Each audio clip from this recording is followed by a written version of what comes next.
Hello বন্ধুরা, এখন বাজে 10:30 আর এখন বেরোতে হবে গাড়ি নিয়ে। আর অনেক কটা জায়গা আজকে ট্রাভেল করতে হবে, অনেকটা রাস্তা ট্রাভেল করতে হবে, দেরিও হয়ে যাচ্ছে। আর প্ল্যানিং আছে যতটা তাড়াতাড়ি সম্ভব বিকালের আগে নবদ্বীপ ঢুকে যাওয়ার। কিন্তু সমস্যা হচ্ছে নর্থ বেঙ্গল থেকে ঘুরে আসার পর গাড়িটার এই অবস্থা, পুরো ধুলোয় ভর্তি হয়ে রয়েছে। চল এবার ধুয়ে পুছে গাড়ি মোটামুটি রেডি, পরিষ্কার পরিচ্ছন্ন। কিন্তু আমার হাল হয়ে গেছে খারাপ, পুরো ঘেমে স্নান করে গেছি। ঘেমে গেছিলাম, গেঞ্জিটা চেঞ্জ করে আসলাম, তাও যেন গরম কমছে না। গাড়ির এসি ফুল ব্লাওয়ারে দেওয়া। তো ঠিক আছে, আর সময় নষ্ট করবো না, এবার এগোনো যাক। অলরেডি মেঘলা আকাশ হতে শুরু করেছে। এই যে দেখতেই পাচ্ছেন অনেকটা মেঘলা হয়ে গেছে। কিছুক্ষণ আগেই যখন গাড়ি পরিষ্কার করছিলাম তখন পুরো খাড়া রোদ ছিল, আর এর মধ্যেই রোদ চলে গিয়ে অনেকটাই মেঘলা হয়ে গেল। ঠিক আছে চলো, যা গরম পড়েছে সেই জায়গায় যদি একটু বৃষ্টি হয় মন্দ হয় না। এখন সবার ফার্স্ট কাজ হচ্ছে গাড়িতে ফুল ট্যাঙ্কি তেল ভরে নিতে হবে, কারণ নর্থ বেঙ্গল থেকে আসার সময় শিলিগুড়িতে লাস্ট তেল ভরেছিলাম, তারপর আর তেল ভরা হয়নি। গাড়ির ট্যাঙ্কি পুরো ফাঁকা। এই এসে গেছি petrol pump, HP petrol pump. চলো কোথায় কোথায়, ওই দিকটায় লাগাবো নাকি? 2941 টাকার তেল ভরলাম। আর এখন একটু এয়ারটা চেক করে নিই, কারণ নর্থ বেঙ্গল যাওয়ার আগে লাস্ট করেছিলাম, ঘুরে আসার পর আর এয়ার চেক করা হয়নি।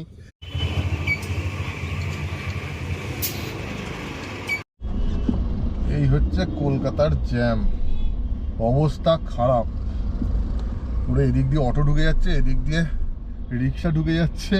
এই এতক্ষণ ধরে লড়ে যাচ্ছি, এখনো পর্যন্ত টালিগঞ্জ ক্রস করতে পারলাম না। এটা হচ্ছে টালিগঞ্জের মোড়, এখান থেকে রাইট সাইড নিয়ে নেবো।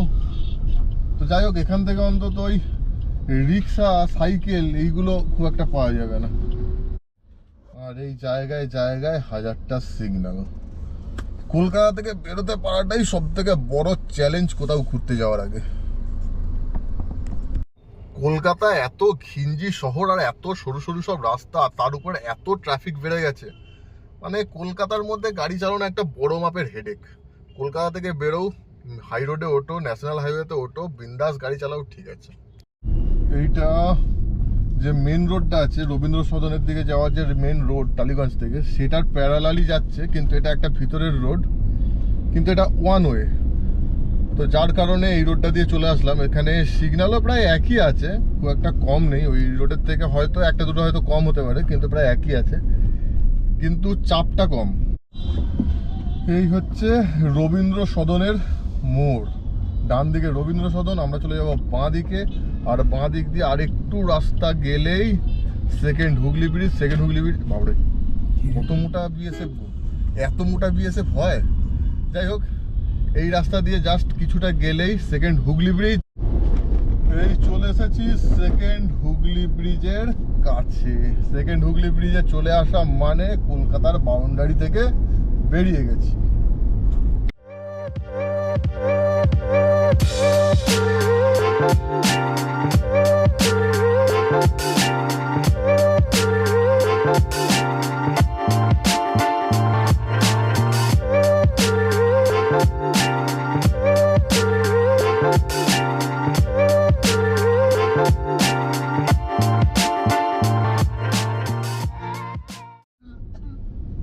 এই এসে গেছি আমাদের ট্রিপের first toll plaza. First toll plaza Nabanna. যদিও এখানে টোল খুব কম, মাত্র 10 টাকা, গায়ে লাগে না। কিন্তু এক এক জায়গায় 70 টাকা, 90 টাকা, 100 টাকা, 150 টাকা পর্যন্ত টোল আছে, সেগুলো সত্যি গায়ে লাগে। চলো, টোল দেওয়া হয়ে গেছে। এইবার এই সামনে হাওড়ার এই জ্যামটা না পেলেই হলো। সাঁতরাগাছি স্টেশনটা কোনো রকমে ভালোভাবে পার হতে হবে, ব্যাস, তাহলেই বিন্দাস। সামনের গাড়িটাকে দেখুন, যেন মনে হচ্ছে আগুন ধরে গেছে, মানে কিভাবে ধোঁয়া ছাড়ছে। এইসব গাড়ি পলিউশনে কি করে পাস করে, আর পুলিশের সামনে দিয়ে কি করেই বা বেরোয় এইসব গাড়ি। এদেরকে ইমিডিয়েট ব্যান করে দেওয়া দরকার। কিভাবে ধোঁয়া ছাড়ছে, কিভাবে ধোঁয়া ছাড়ছে, ছি ছি ছি, পুরো যেন অন্ধকার করে দিচ্ছে জায়গা। বাঁদিকে সাঁতরাগাছি স্টেশন, আর সাঁতরাগাছি পার হয়ে যাওয়া মানে মোটামুটি জ্যামের ঝামেলা থেকে বেরিয়ে আসলাম। এবার সাধারণত জ্যাম হওয়ার সম্ভাবনা খুবই কম, সেরকম জায়গা তো নেই যেখানে যে জ্যাম হতে পারে। সাঁতরাগাছি স্টেশনের আগে পর্যন্ত যে জ্যামটা থাকে, আজকে লাকিলি সেই জ্যামটা নেই। যাক, এদিকে একটা ভালো হলো, কিছুটা টাইম অন্তত আমার সেভ হলো।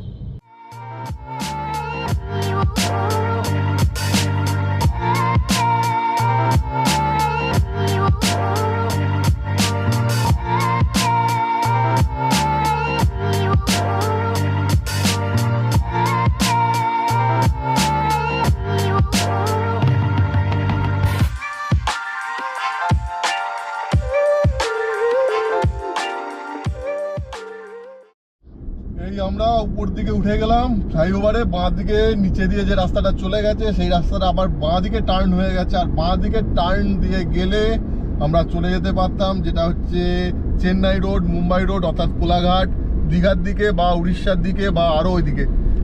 এই যে পিছনে বসে আছে বুড়ি, এগেই দিতে যাবো বর্ধমানে। কেন যাচ্ছ বাড়ি, কেন যাচ্ছ? হ্যাঁ বাড়ি কেন যাচ্ছ? অনেকদিন এসেছি তোমার বাড়িতে, তাই বাড়ি যাচ্ছে। কানে কালা কিছু শুনতে পায় না, আমার চেঁচিয়ে চেঁচিয়ে অবস্থা খারাপ। আর এদিকে গোপ্রোতেও বলছিল সাউন্ড প্রবলেম, অনেক ভিউয়ার্স বলছিলেন, তো সেই কারণে একটা আপাতত একটা মাইক্রোফোন লাগানো হয়েছে। এই মাইক্রোফোনটা মোটো ব্লগিং এর সময় সাধারণত ইউজ করা হতো। তো দেখা যাক, এটাই যদি সমস্যার সমাধান হয় তো ভালো, নয়তো ভালো মাইক্রোফোন আবার কিনতে হবে যেটা কার ব্লগিং এর জন্য লাগবে। এই যে নতুন জেসিবি জাস্ট শোরুম থেকে বার করে নিয়ে যাচ্ছে, এখনো পর্যন্ত একটা কাজও হয়নি। আরে ডান দিকে লরি বড্ড চালাচ্ছে, একদিনও কাজ করেনি এই জেসিবি, একদম just brand new JCB. Generally Nabadwip যেতে গেলে শুধুমাত্র ওই নবান্ন 10 টাকা টোল দিতে হতো এতদিন, কিন্তু আজকে যেহেতু বর্ধমানের দিক থেকে ঘুরে যাব, তো সেই কারণে আজকে আরও একটা টোল দিতে হবে, সেটা হচ্ছে মেমারি, ভুল বলছি, মেমারি কেন, ডানকুনির টোলটা দিতে হবে। আর ডানকুনির টোলটা মোস্ট প্রবাবলি 90 টাকা, মানে এত বেশি না টোলগুলো, 20 টাকা, 30 টাকা, 40 টাকা, 50 টাকা পর্যন্ত ঠিক আছে, 50 টাকা পর্যন্ত অতটা গায়ে লাগে না, কিন্তু তার উপরে প্রত্যেকটা টোল হচ্ছে তার উপরে। শুধুমাত্র নবান্নর আগে ওই সেকেন্ড হুগলি ব্রিজের টোলটাই মাত্র 10 টাকা, বাকি সমস্ত টোলের খরচ অনেক বেশি। আর এত বাজে লাগে, কোনো টোল আছে 140 টাকা, 150 টাকা, সেগুলো দিতে এত গায়ে লাগে, কিন্তু কিছু করার নেই, সবাই দিচ্ছে, আমাকেও দিতে হবে। কলকাতার ওই ঘিঞ্জিতে গাড়ি চালানো আর এই ন্যাশনাল হাইওয়েতে গাড়ি চালানো, দুটো হচ্ছে আকাশ পাতাল তফাৎ। এখানে কিচ্ছু না, জাস্ট স্টিয়ারিং ধরো, আরে হেডফোনটা উপর দিয়ে দেখা যাচ্ছে, জাস্ট স্টিয়ারিং ধরো, বিন্দাস চালাও। আরে হেডফোনটা তো এদিক দিয়ে চলে আসছে, এ তো আর এক ঝামেলা, কিছু একটা জোগাড় করতে হবে একে, মানে সব দিক দিয়েই সমস্যা। ORVM এর পিছন দিক দিয়ে দিতে হবে, ইনার ভিএম, ORVM তো বাইরে থাকে, ইনার ভিএম ভিতরে থাকে, ওর পিছন দিক দিয়ে ব্যবস্থা করতে হবে। আর কলকাতার মধ্যে গাড়ি চালানো একটা বড় হেডেক, একদম জঘন্য লাগে, জঘন্য। এই মুহূর্তে এই জায়গাটা দিয়ে যাব না, ডান দিক দিয়ে গেলে ওল্ড দিল্লি রোড হয়ে মগরা হয়ে নবদ্বীপ যাওয়া যেত খুব সহজে, যে রাস্তাটা সাধারণত আমরা ইউজ করি, কিন্তু আজকে আমরা ওই রাস্তায় যাব না, কারণ আগেই বলেছি যে আজকে যাব বর্ধমান হয়ে তারপর। সো আমরা এখন ডানকুনি টোল প্লাজার কাছে প্রায় চলে এসেছি, আর ডানকুনি টোল প্লাজা পার হলে একটু লাগে, টোল দিতে গায়ে লাগে, তেল ভরতে গায়ে লাগে না, টোল দিতে গায়ে লাগে। এই দুর্গাপুর পর্যন্ত রোড ডাইভারশনের কাজ চলছে, বিভিন্ন জায়গায় ফ্লাইওভার তৈরি হচ্ছে যাতে তলা দিয়ে বাইপাস করা যায়। তো যাই হোক, এইসব কারণে রাস্তায় যেহেতু কাজ হচ্ছে, জায়গায় জ্যাম হচ্ছে, তা নাহলে এই রোডটা খুব ভালো যাওয়া যেত আগে, কিন্তু যতক্ষণ পর্যন্ত দুর্গাপুর না পার হচ্ছে ততক্ষণ পর্যন্ত এই রোডে যাওয়া এখন খুব চাপের ব্যাপার হয়ে গেছে,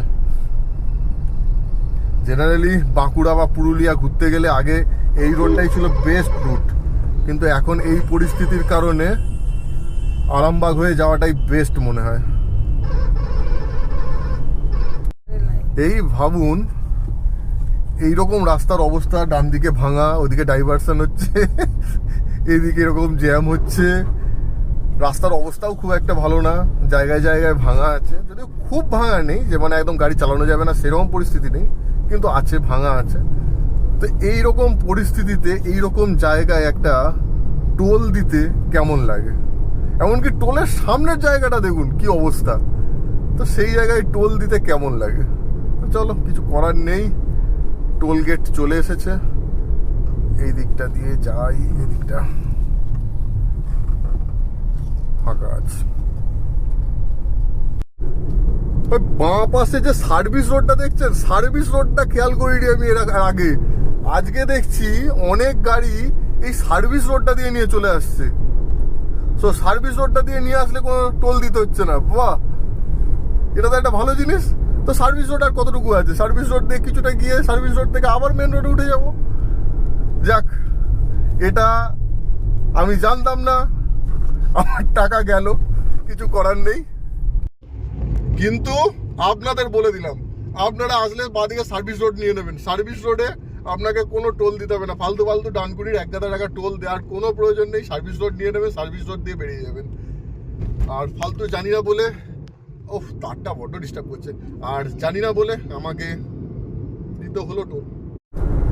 যাক, এই দিকের রাস্তাটা একটু সুন্দর করেছে, কিছু খানাখন্দ তৈরি হয়েছিল, খানাখন্দগুলো পুরো মিটিয়ে দিয়ে এখন সুন্দর করেছে। বাঁ দিকে এটা কি, বাহ, বাঁ দিকে কিছু একটা ওয়্যার হাউস, ওয়্যার হাউস, ডান দিকে তো রয়েছে ফ্যাক্টরি, এগুলো অ্যাকচুয়ালি ইন্ডাস্ট্রিয়াল বেল্ট। আর রাস্তাটা দুর্দান্ত করেছে, দুর্দান্ত, দারুণ লাগছে, এখানে ড্রাইভ করার মজাই আলাদা। কিন্তু বেশি দূর না, সামনেই খারাপ আছে। বলেছিলাম মোহ কিছুক্ষণের মধ্যেই ভেঙে যাবে, দেখুন মোহ ভেঙে গেছে। এই রাস্তাকে ডিভাইডার দিয়ে যা বাবা, এখানে আবার গাড়ি আটকাচ্ছিস কেন রে ভাই, কি হয়েছে? ডিভাইডার দিয়ে আটকে দিয়েছে, প্লাস রাস্তার অবস্থা দেখুন, পুরো খেয়ে গেছে রাস্তা। এত টাকা টোল দেওয়ার পর যদি এইরকম ধরনের ডিভাইডার দিয়ে অর্ধেক করা এরকম সরু রাস্তা তৈরি হচ্ছে, রাস্তা এইসব দিয়ে যেতে হয়, তাহলে কি ভালো লাগে? আপনারা বলুন, ভালো লাগে? কিছু করার নেই, চলো। এই যে মেন রোড থেকে নিচেই নেমে গেছি, মেন রোডে টোটালি কাজ হচ্ছে, টোটালি সার্ভিস রোডে নেমে গেছি, এগুলোকে সার্ভিস রোড বলা হয়। সার্ভিস রোড দিয়ে যাচ্ছি, টোল দিয়ে, টোলের রাস্তায় টোল দিয়ে সার্ভিস রোডে যাচ্ছি।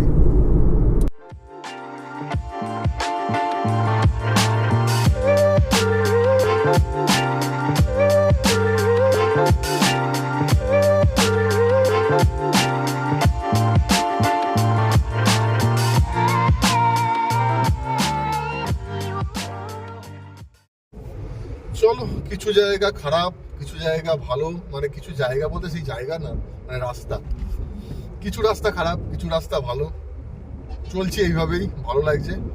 তো প্রথমে আমাদের যে টার্নটা নিতে হবে ন্যাশনাল হাইওয়ে থেকে, ফার্স্ট নিতে হবে মেমারি থেকে, মেমারিতে গিয়ে মেমারি টান দিকে মেমারি শহরে ঢুকতে হবে, মেমারি শহর থেকে সোজা টানতে হবে কুসুমগ্রাম মন্তেশ্বরের দিকে।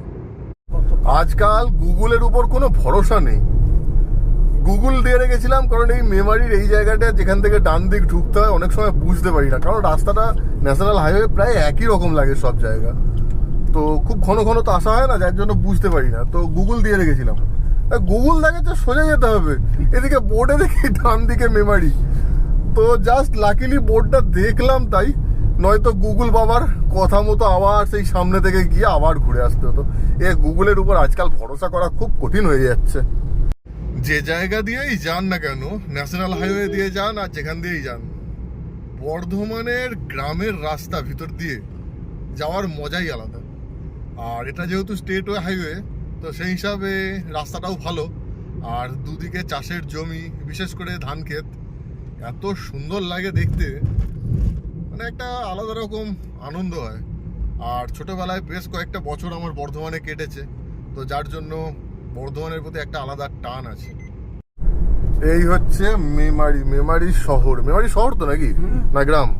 দিদি বাপরে, বিশাল জ্যাম তো, কেলোর কীর্তি করেছে, চলো বাসটার পিছন পিছন যাই, যাও আবার হবে। আরে সেই লাইন টাইন আরে বিশাল জ্যাম, বিশাল জ্যাম, পুরো লরির লাইন লেগে রয়েছে। হায় রে, সামনে রেল গেট আছে আর পুরো লরির লাইন, তো মারাত্মক জ্যাম। কে লড়কির্তি করেছে, এক একটা দিন এমন এমন সমস্যা থাকে। চলো কোন একটা ফাঁকে ঢুকতে হবে, এখানে ঢুকে যাই, আর ফালতু গিয়ে লাভ নেই, ফালতু গিয়ে লাভ নেই। বহু কষ্টে ওই জ্যাম কাটিয়ে আসলাম, কারণ মেমারির যে লাইন আছে ওইখানে রেল গেট আছে, আর ওই রেল গেটের কারণে এরকম জ্যামটা হয়। আর সামনেও কি জ্যাম আছে নাকি, পরপর সব গাড়ি দাঁড়িয়ে, কি হচ্ছে বলো তো আজকে, তো মহা সমস্যা। এটা এখন মনে হচ্ছে মেমারি থেকে বেরোতে পারলে বাঁচা যাবে। বিচ্ছিরি রকম জ্যামে ফেসে গেছি, বিচ্ছিরি রকম জ্যামে। এখন এই মেমারি শহর থেকে কোনো রকমে বেরোতে পারলে বাঁচা যায়। সব থেকে বাজে জিনিস হচ্ছে, সব থেকে বাজে জিনিস এই টোটো, মোটর সাইকেল আর সাইকেল, এ যেখান সেখান দিয়ে ঢুকিয়ে দেয়, যেখান সেখান। এই যে সামনে যে টোটোটা যাচ্ছে, ওই সামনের গাড়িটার পিছনে বাম্পারে গিয়ে মেরে দিল, মানে কিছু বলার নেই। কেন এরা একটু সাবধানে চলবে না? এদের জন্য বাকিদের সাবধানে চলতে হবে। যে অন্য কারোর জিনিস নষ্ট হবে, খারাপ হবে, সেসব এদের দরকার নেই। নর্মাল জ্যামে সাধারণত কখনো কোনো অসুবিধা হয় না, কোনো অসুবিধা হয় না। কিন্তু যখনই সেই জ্যামে টোটো থাকবে, অটো থাকবে, মোটর সাইকেল, সাইকেল থাকবে, মানে কিছু কিছু সময় এমন হয়ে যায় কিছু বলা যায় না। আর কিছু জনের প্রবণতা এমন থাকে যে আগে বেরোনোর জন্য, কোনো রকম ওই জ্যাম থেকে বেরোনোর জন্য, তাতে অন্যজনের লস হয়, ক্ষতি হয়, যা হয় হোক, কিচ্ছু তাদের যায় আসে না। তারা গাড়িতে ঘষে দিয়ে কোনো রকমে হ্যান্ডেল ঠুকে দিয়ে বেরিয়ে যাবে। আর জ্যাম ঠিক আছে, কিন্তু এইরকম জ্যাম খুব খারাপ, খুব খারাপ। আর এইরকম জ্যামগুলো আমার প্রচুর ভয় লাগে। গাড়ি ড্যামেজ হওয়ার প্রচুর চান্স থাকে। একবার তো দার্জিলিং থেকে ফিরছিলাম, রায়গঞ্জে এত জঘন্য জ্যাম ছিল যে সামনে পিছনে দু জায়গায় ঘষেছে। সামনে টোটো, পিছনে বাইক, সে আবার রিপেয়ার করতে কত ঝামেলা।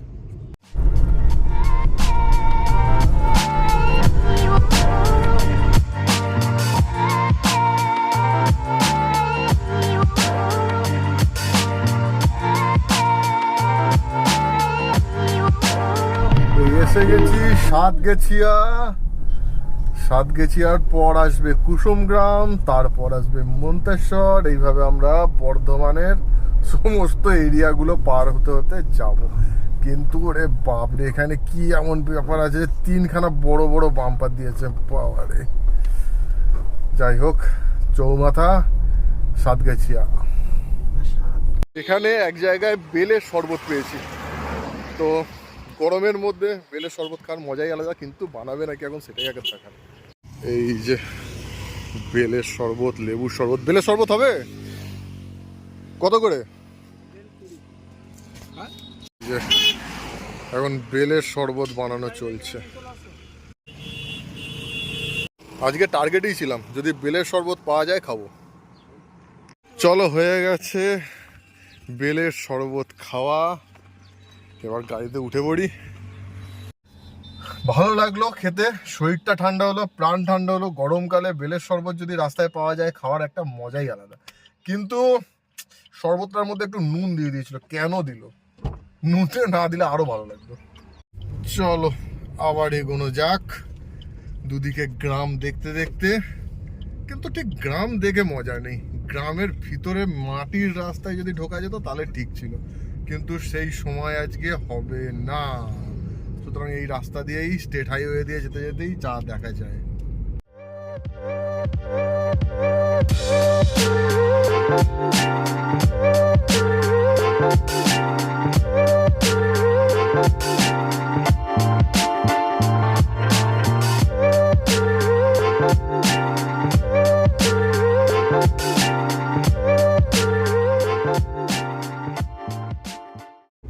এই রাস্তার দুধারে এত সুন্দর কিছু জায়গায় আম গাছ আছে যে মানে মাঝখান দিয়ে গাড়ি চালানোর মজাটাই আলাদা। আর আমি দেখেছি বর্ধমানের বেশ কিছু রাস্তায় আছে আম গাছ, কিন্তু নদিয়ায় নেই, বা অন্য কোনো জায়গাতেও খুব একটা আম গাছ দেখি না। কারণ আমের ফলন হলেই তো বুঝতেই পারছেন আম বলে কথা, কিন্তু বর্ধমানে আছে বেশ কিছু রাস্তায় আছে আম গাছ। ঠিক আছে, যাও বাড়ি, সাবধানে সাবধানে দেখো। হ্যাঁ হ্যাঁ বাবা, দাঁড়া দাঁড়া, আমি দেখি আমার ব্যাগটা দিয়েছিস। হ্যাঁ, তারা মাথার কাপড় কি করছে, মাথায় কাপড়, বসো বসো, পড়ে যাবে পড়ে যাবে। যাও সাবধানে দিয়ে তাড়াতাড়ি চলে আসো, সাবধানে।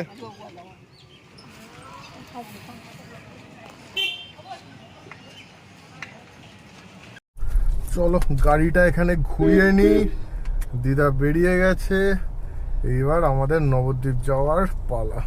কিন্তু এখানে গাড়িটা ঘোরানোটাই হচ্ছে সব থেকে কঠিন ব্যাপার। না এই তো এখানে রিভার্সে ঢুকিয়ে গাড়িটা ঘোরাবো।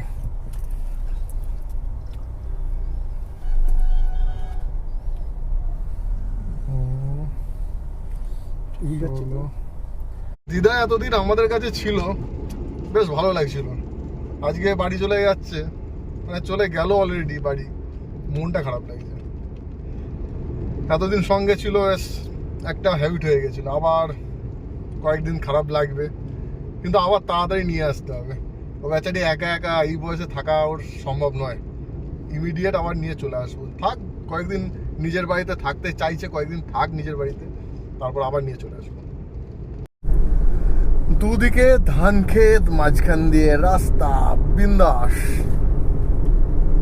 দুপুরের রোদ মারাত্মক, কিন্তু এসি চলছে বলে বেঁচে গেছি।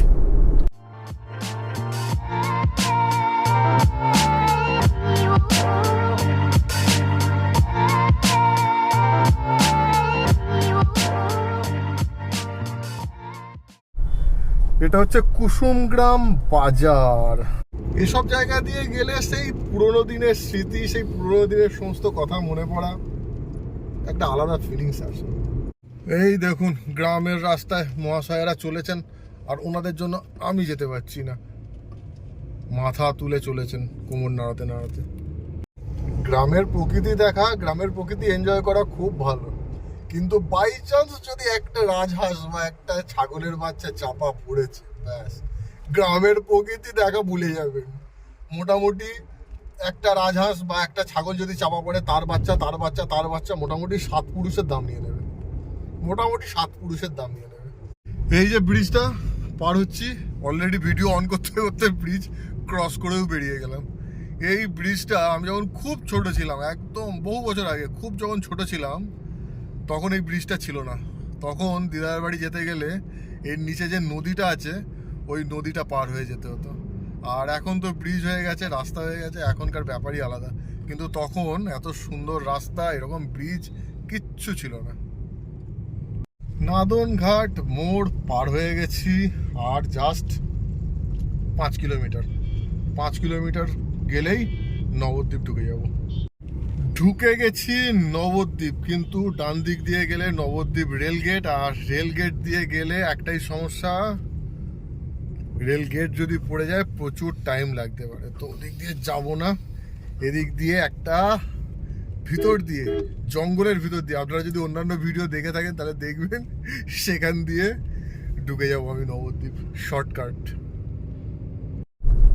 এই যে জঙ্গলের মধ্যে দিয়ে রাস্তা, কিন্তু মাঝখানে এত বড় কাদার ঢেলা পড়ে রয়েছে, কারণ এত গাড়ির তলায় লেগে যাবে, কি জ্বালা।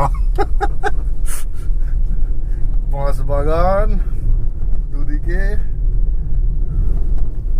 আর মাঝখান দিয়ে রাস্তা। এটা হচ্ছে আমার শর্টকাট রুট। চলো, এখানে একটাই সমস্যা, অপোজিট সাইড থেকে ট্রাক্টর চলে আসলেই ব্যাস গন্ডগোল হয়ে যাবে। ব্যাস, এটা কি করেছে? যাবে তো গাড়ি, ও তো ট্রাক্টর, ওর গাড়ি আর আমার গাড়ি এক হলো না, হবেই না। দেখ কীর্তি করেছে, তলায় ঠেকে না যায়।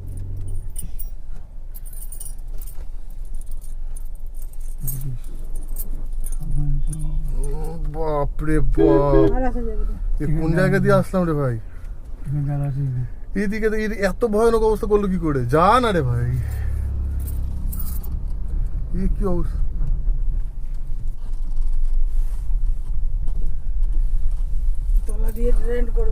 এইসব কি অবস্থা? এদিকে কত বড় অত বড় বাম্পার কোনো মানুষে করে?